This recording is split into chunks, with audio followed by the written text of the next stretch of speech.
ఈరోజు బైబిల్ అధ్యయనం యోహాను సువార్త 20వ అధ్యాయం మొత్తం 31 వచనాలు. ప్రార్థన. ప్రియమైన దేవా, మేము మీ వాక్యాన్ని చదివినప్పుడు మా మనస్సులను పునరుద్ధరించి మాకు అవగాహన కల్పించండి. మీరు మా సమయాన్ని ఆశీర్వదించి మీకు దగ్గరగా రావడానికి మాకు సహాయం చేయండి. యేసు నామంలో ఆమెన్. యోహాను సువార్త 20వ అధ్యాయం. ఆదివారమున ఇంకను చీకటిగా ఉన్నప్పుడు మగ్దలేనే మరియ పెందలకడ సమాధి యొద్దకు వచ్చి సమాధి మీద ఉండిన రాయి తీయబడియుండుట చూచెను.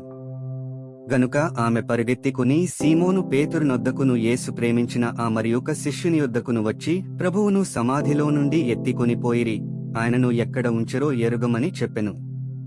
కాబట్టి పేతురును ఆ శిష్యుడును బయలుదేరి సమాధి యొద్దకు వచ్చిరి. వారిద్దరును కూడి పరిగెత్తుచుండగా ఆ శిష్యుడు పేతురు కంటే త్వరగా పరిగెత్తి ముందుగా సమాధి యొద్దకు వచ్చి వంగి నారబట్టలు పడియుండుట చూచెనుగాని అతడు సమాధిలో ప్రవేశింపలేదు. అంతట సీమోను పేతురు అతని వెంబడి వచ్చి సమాధిలో ప్రవేశించి నారబట్టలు పడియుండుటయు ఆయన తలరుమాలు నారబట్టల యొద్ద ఉండక వేరుగా ఒకటచోట చుట్టి పెట్టియుండుటయు చూచెను. అప్పుడు మొదట సమాధి యొద్దకు వచ్చిన ఆ శిష్యుడు లోపలికి పోయి చూచి నమ్మెను. ఆయన మృతులలో నుండి లేచుట అగత్యమను లేఖనము వారింకను గ్రహింపరేరి. అంతటా ఆ శిష్యులు తిరిగి తమ వారి యొద్దకు వెళ్ళిపోయిరి. అయితే మరియ సమాధి బయట నిలిచి ఏడ్చుచుండెను. ఆమె ఏడ్చుచు సమాధిలో వంగిచూడగా తెల్లని వస్త్రములు ధరించిన ఇద్దరు దేవదూతలు యేసు దేహము ఉంచబడిన స్థలములో తలవైపున ఒకడును కాళ్లవైపున ఒకడును కూర్చుండుట కనబడెను. వారు, అమ్మా, ఎందుకు ఏడ్చుచున్నావని ఆమెను అడుగగా ఆమె, నా ప్రభువును ఎవరో ఎత్తికొని పోయిరి, ఆయనను ఎక్కడ ఉంచిరో నాకు తెలియలేదని చెప్పెను. ఆమె ఈ మాట చెప్పి వెనుకతట్టు తిరిగి యేసు నిలిచియుండుట చూచెనుగాని ఆయన యేసు అని గుర్తుపట్టలేదు. యేసు, అమ్మా, ఎందుకు ఏడ్చుచున్నావు, ఎవనిని వెదకుచున్నావు అని ఆమెను అడుగగా ఆమె ఆయన తోటమాలి అనుకుని, అయ్యా, నీవు ఆయనను మోసికొని పోయినయెడల ఆయనను ఎక్కడ ఉంచితివో నాతో చెప్పుము, నేను ఆయనను ఎత్తికొని పోదునని చెప్పెను. యేసు ఆమెను చూచి మరియా అని పిలిచెను. ఆమె ఆయన వైపు తిరిగి ఆయనను హెబ్రీ భాషతో రబ్బూని అని పిలిచెను. ఆ మాటకు బోధకుడని అర్థము. యేసు ఆమెతో, నేను ఇంకను తండ్రి యొద్దకు ఎక్కిపోలేదు గనుక నన్ను ముట్టుకొనవద్దు. అయితే నా సహోదరుల యొద్దకు వెళ్లి నా తండ్రియు మీ తండ్రియు, నా దేవుడును మీ దేవుడునైన వాని యొద్దకు ఎక్కిపోవుచున్నానని వారితో చెప్పుమనెను.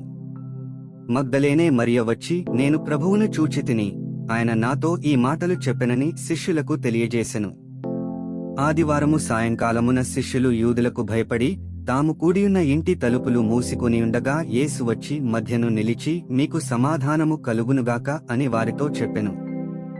ఆయన అలాగు చెప్పి వారికి తన చేతులను ప్రక్కను చూపగా శిష్యులు ప్రభువును చూచి సంతోషించిరి. అప్పుడు యేసు మరల, మీకు సమాధానము కలుగునుగాక, తండ్రి నన్ను పంపిన ప్రకారము నేనును మిమ్మును పంపుచున్నానని వారితో చెప్పెను. ఆయన ఈ మాట చెప్పి వారి మీద ఊది పరిశుద్ధాత్మను పొందుడి. మీరు ఎవరి పాపములు క్షమింతురో అవి వారికి క్షమింపబడును, ఎవరి పాపములు మీరు నిలిచియుండనిత్తురో అవి నిలిచియుండునని వారితో చెప్పెను. యేసు వచ్చినప్పుడు 12 మందిలో ఒకడైన దిదుమ అనబడిన తోమా వారితో లేకపోయెను. గనుక తక్కిన శిష్యులు, మేము ప్రభువును చూచితిమని అతనితో చెప్పగా అతడు, నేనాయన చేతులలో మేకుల గురుతును చూచి నా వ్రేలు ఆ మేకుల గురుతులో పెట్టి నా చెయ్యి ఆయన ప్రక్కలో ఉంచితేనేగాని నమ్మనని వారితో చెప్పెను. 8 దినములైన తరువాత ఆయన శిష్యులు మరల లోపల ఉన్నప్పుడు తోమా వారితో కూడా ఉండెను. తలుపులు మూయబడియుండగా యేసు వచ్చి మధ్యను నిలిచి, మీకు సమాధానము కలుగునుగాక అనెను. తరువాత తోమాను చూచి, నీ వ్రేలు ఇటు చాచి నా చేతులు చూడుము, నీ చెయ్యి చాచి నా ప్రక్కలో ఉంచి అవిశ్వాసివికాక విశ్వాసివై యుండుమనెను. అందుకు తోమా ఆయనతో, నా ప్రభువా, నా దేవా అనెను.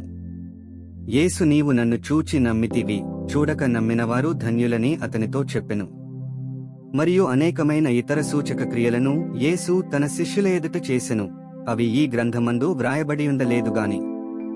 యేసు దేవుని కుమారుడైన క్రీస్తు అని మీరు నమ్మునట్లును, నమ్మి ఆయన నామమందు జీవము పొందినట్లును ఇవి వ్రాయబడెను. 31 వచనాలు చదివియున్నాము. ముగింపు ప్రార్థన. సర్వశక్తిమంతుడైన దేవా, నీవే మార్గము, సత్యము మరియు జీవము. చదివిన వాక్యాన్ని మీ కృప ద్వారా మా హృదయాలలో ఉంచుకుని మా జీవితంలో అన్వయించుకోవడానికి మాకు సహాయం చేయండి. ఆమెన్.